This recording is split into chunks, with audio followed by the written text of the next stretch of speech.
मोहन जुड़े हुए हैं। तो रायपुर में विज्ञापन कंपनियों पर आयकर का दबिश, कई विज्ञापन कंपनियों के ठिकानों पर कार्रवाई जारी है।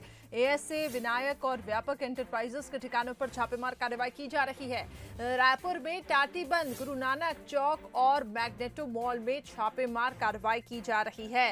तो ये इस वक्त की बड़ी खबर है। लगातार विज्ञापन कंपनियों पर आईटी की टीम की दबिश, भोपाल, रायपुर समेत कई ठिकानों पर छापेमार कार्रवाई की जा रही है। एएसए, विनायक और व्यापक एंटरप्राइजेस के ठिकानों पर यह कार्रवाई जारी है। अपडेट्स के लिए मोहन जुड़े हुए हैं। मोहन, रायपुर से क्या जानकारी है? भोपाल के 2 ठिकानों पर छापेमार कार्रवाई, रायपुर में कितने ठिकानों पर यह दबिश दी गई है और कैसे इसके तार जुड़े हुए हैं, विस्तार से थोड़ा समझाएं।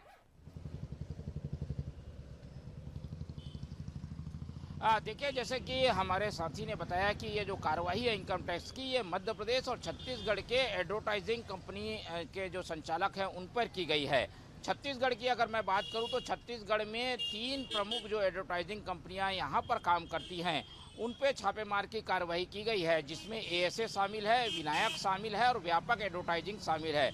इसके अलावा एक एजेंट के घर पे भी छापेमार की कार्रवाई की गई है। तो इस तरीके से 4 प्रमुख नामजद जो छापेमार की कार्रवाई है इनकम टैक्स के अनुसार वो की गई है और इनसे संबंधित ठिकानों पर, जिनकी संख्या करीब 1 दर्जन के आसपास बताई जा रही है, वहां पर इनकम टैक्स की फिलहाल कार्रवाई चल रही है। मूल रूप से ये कार्रवाई उस मामले को लेकर है जिसमें ये एडवर्टाइजिंग कंपनियां निजी संस्थानों से और सरकारी संस्थानों से विज्ञापन तो लेती हैं, पर अपने मूल नाम पे ना लेकर सेल कंपनियां बनाकर ये भुगतान को, पेमेंट को दिखाती हैं, जिसकी वजह से इन्हें इनकम टैक्स का फायदा होता है।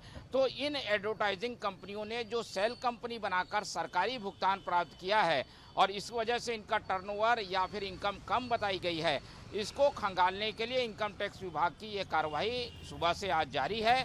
अगर छत्तीसगढ़ की बात करें तो जैसे कि मैंने बताया कि 3 प्रमुख नाम हैं, इनके 1 दर्जन ठिकाने हैं, जिसमें रायपुर और बिलासपुर के जो ऑफिस हैं वो प्रमुख है और यहाँ पर फिलहाल इनकम टैक्स की दबिश जारी है, कागजातों को खंगाला जा रहा है। ये बताएं कि कितने वक्त से ये कंपनियां संचालित हो रही थी? जैसा कि आप बता रहे हैं कि बिलासपुर में भी इसके तार हैं, तो बिलासपुर में भी हो सकता है कई इलाकों पर और कई ठिकानों पर दबिश दी जाए, लेकिन अगर रायपुर की बात करें तो कितने वक्त से ये कंपनियां संचालित हो रही थी?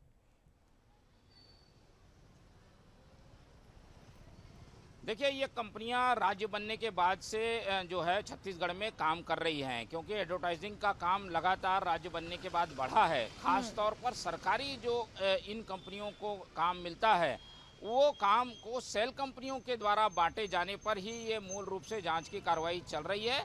फिलहाल क्योंकि दस्तावेजों को खंगाला जा रहा है, इनकम टैक्स विभाग के अधिकारियों का कहना है कि इसको लेकर एक ब्रीफिंग जो है वो की जाएगी और उसके बाद ये पता चल पाएगा कि किस तरीके की टैक्स चोरी का ये मामला जो है वो सामने आया है। लेकिन प्रारंभिक रूप से जो जानकारियां हैं उसमें सरकारी जो ऐड मिले हैं उसका गलत तरीके से अकाउंट में दर्शाए जाना जो है प्रमुख रूप से इस टैक्स चोरी का जो है प्रथम दृष्टा जो गलती सामने आई है और इसी को खंगालने के लिए इनकम टैक्स के विभाग अलग अलग ठिकानों पे जो है दबिश देकर पहुंची हुई है और 1 दर्जन ऐसे स्थान हैं जहां पर छोटे बड़े ऑफिस हैं, ब्यूरो ऑफिस हैं, वहां पर ये जांच की कार्रवाई चल रही है। चलिए मोहन, नजर बनाए रखिएगा इस कार्रवाई पर, आपसे अपडेट्स लेंगे। भोपाल की तरफ हम रुक करेंगे। आकर्ष हमारे संवाददाता जुड़े हुए हैं।